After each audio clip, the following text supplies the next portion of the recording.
सोचिए, आपने एक नई चमचमाती इलेक्ट्रिक कार खरीदी है।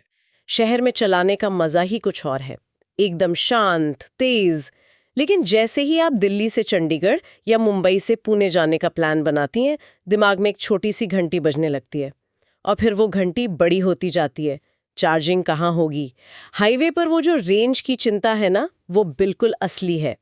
आज हम इसी चिंता, इसी समस्या के एक बहुत ही दिलचस्प समाधान की पड़ताल करने वाले हैं। हमारे पास एक इनोवेटिव कॉन्सेप्ट का पूरा बिजनेस प्लान है।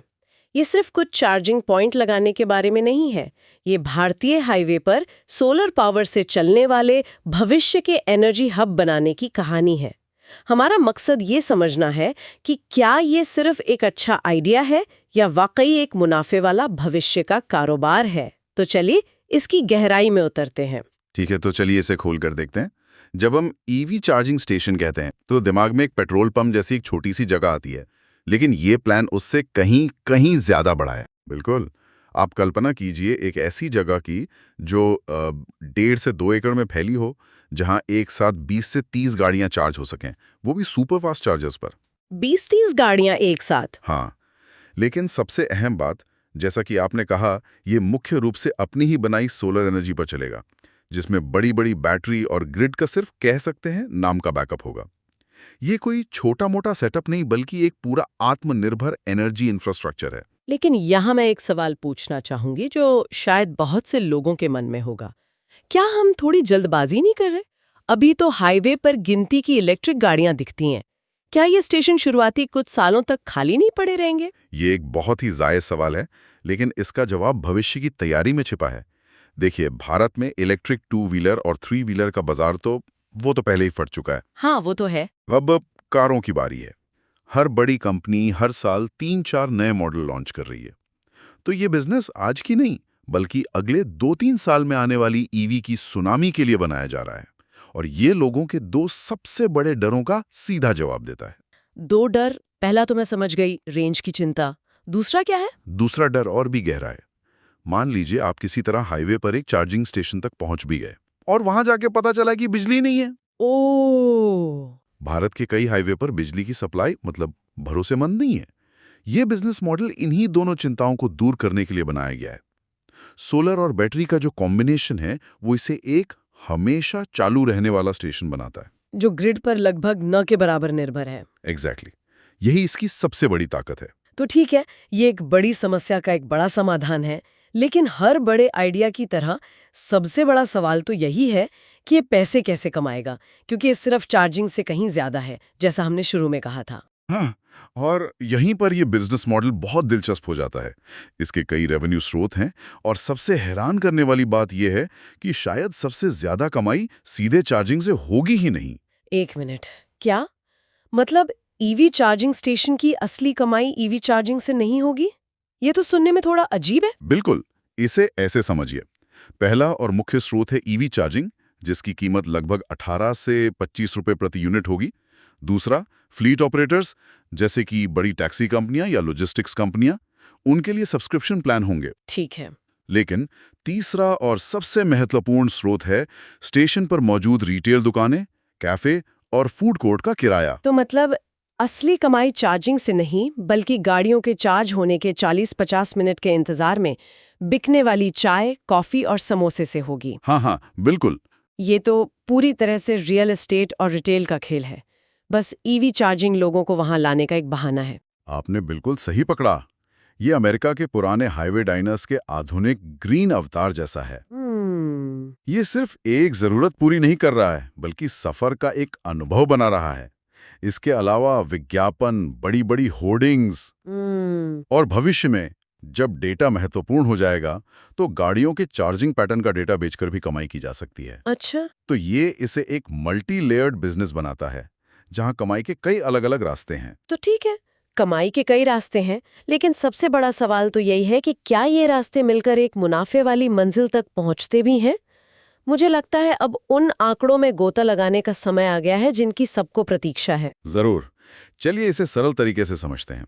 सबसे पहले बात करते हैं लागत की, जिसे बिजनेस की भाषा में कैपेक्स यानी कैपिटल एक्सपेंडिचर कहते हैं। वो सारा पैसा जो एक बार में खर्च होता है। हाँ, तो इस प्लान के मुताबिक एक स्टेशन बनाने में लगभग 17 से 18 करोड़ का खर्च आएगा। 17 से 18 करोड़, ये एक बहुत बड़ा नंबर है।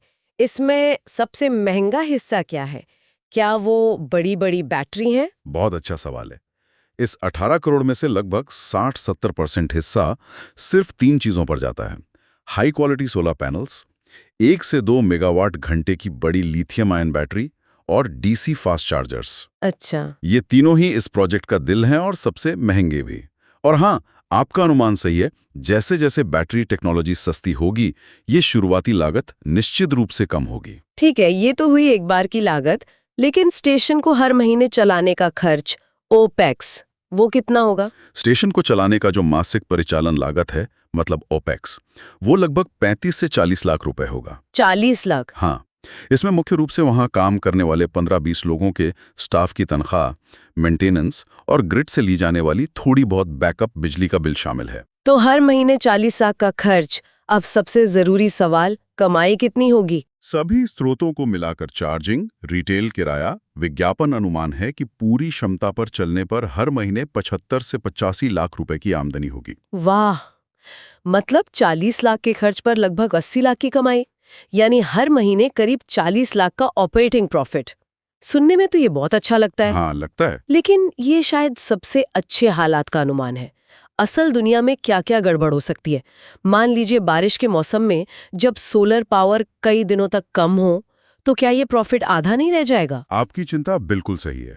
ये अनुमान इस आधार पर है कि स्टेशन अपनी 60-70% क्षमता पर काम कर रहा है। शुरुआती महीनों में ट्रैफिक कम हो सकता है, मॉनसून में सोलर उत्पादन कम होगा, जिससे ग्रिड से ज्यादा बिजली लेनी पड़ेगी और ओपेक्स थोड़ा बढ़ जाएगा। या हो सकता है कि पास में ही कोई और प्रतियोगी अपना स्टेशन खोल ले। ये सभी वास्तविक रोजगार है। बिल्कुल, लेकिन इस प्लान में इन चीजों के लिए भी तैयारी की गई है। बैटरी इतनी बड़ी है कि वो 2-3 दिन का बैकअप दे सकती है।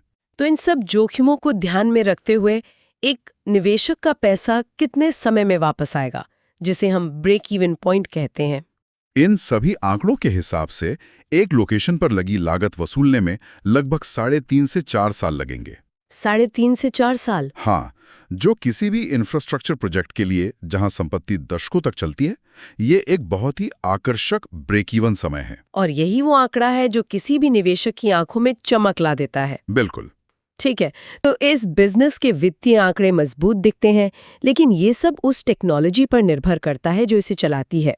चलिए इस प्लान की खासियत, यानी इसके पावर और लोकेशन वाले पहलू को थोड़ा और समझते हैं। अगर हम इसे बड़ी तस्वीर से जोड़कर देखें, तो इसका पावर सिस्टम ही इसकी असली ताकत है। जैसा मैंने बताया, 500 किलोवाट से 1 मेगावाट का सोलर प्लांट और साथ में 1 से 2 मेगावाट घंटे की बड़ी बैटरी। ये कॉम्बिनेशन ही कमाल का है। हाँ, ये बैटरी सोलर पैनल से दिन में चार्ज होती है और रात में या पीक आवर्स में जब सोलर पावर नहीं होती, या जब एक साथ कई गाड़ियां आ जाती हैं। सही, तब ये बैटरी गाड़ियों को तेजी से चार्ज करती है। ग्रिड का इस्तेमाल तो सिर्फ एक इमरजेंसी बैकअप के तौर पर होता है। इसका मतलब यह है कि बिजली की लागत बहुत कम हो जाती है, जो कि ओपेक्स का एक बड़ा हिस्सा है। और ये ग्राहकों के लिए भी एक बड़ी बात है। लोग ऐसी जगह जाना पसंद करेंगे जहां उन्हें पता हो कि उनकी गाड़ी कोयले से बनी बिजली से नहीं, बल्कि सूरज की रोशनी से चार्ज हो रही है। बिल्कुल, ये एक फील गुड फैक्टर भी है। बिजली की लागत कम, स्टेशन हमेशा चालू और एक ग्रीन ब्रांडिंग, जो आज के समय में बहुत मायने रखती है। एक मार्केटिंग टूल भी है। और किसी भी रिटेल बिजनेस की तरह इसके लिए भी लोकेशन सब कुछ है।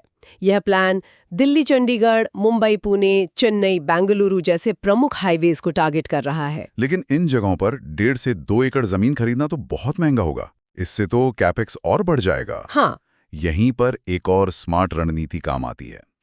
प्लान में शुरुआत में जमीन खरीदने की बजाय उसे लंबी लीज पर लेने की सलाह दी गई है। लंबी लीज कितने समय की?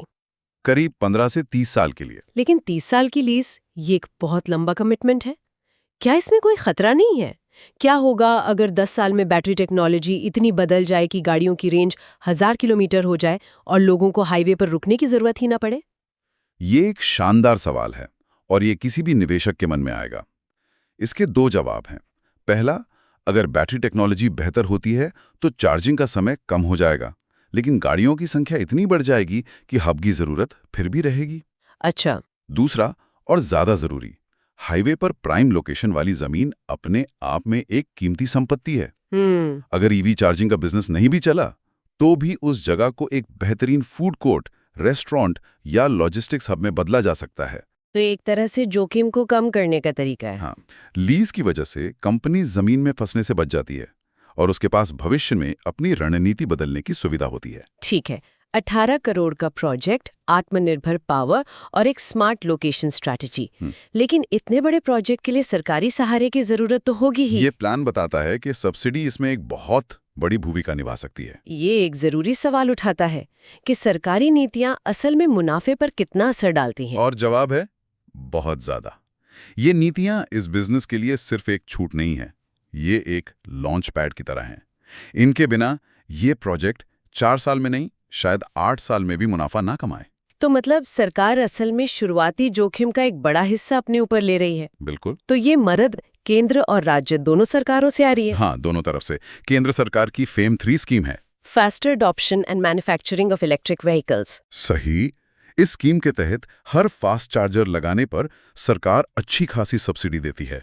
फिर एक और बड़ा फायदा है जिसे एक्सेलरेटेड डेप्रिसिएशन कहते हैं। ये सुनने में बहुत टेक्निकल लगता है, क्या आप इसे आसान भाषा में समझा सकते हैं? जरूर। इसे ऐसे समझिए कि ये सरकार की तरफ से एक तोहफा है। सरकार कहती है, आपने एक अच्छी चीज, मतलब सोलर प्लांट पर जो करोड़ों रुपए लगाए हैं, उसे हम आपकी कमाई मानकर उस पर टैक्स नहीं लेंगे, बल्कि आपको टैक्स में अतिरिक्त छूट देंगे। ओह वाह! इससे बिजनेस के शुरुआती 3-4 सालों में टैक्स की बहुत बड़ी बचत होती है। और राज्य सरकारों की तरफ से क्या मदद मिलती है? राज्य सरकारें भी पीछे नहीं हैं।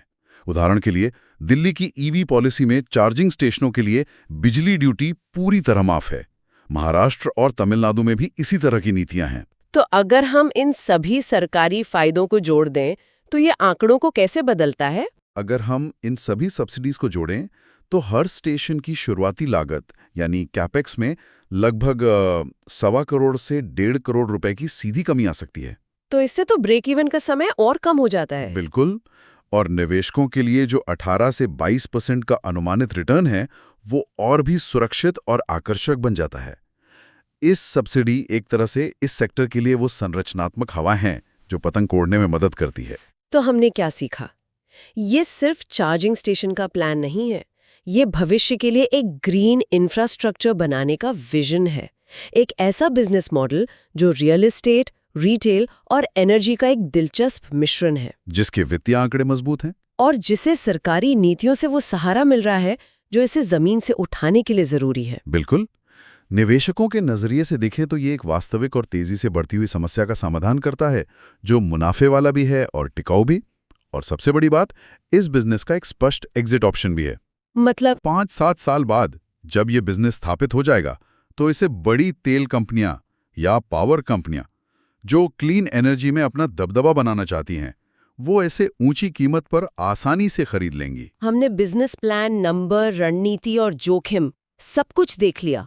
लेकिन यहाँ एक विचारणीय बात है जो इस बिजनेस प्लान से भी आगे जाती है। हाँ, और वो ये है कि जैसे जैसे ये सोलर हब हाईवे पर नए जमाने के ढाबे या रेस्ट स्टॉप बनेंगे, तो इनके आसपास के समुदायों का क्या होगा?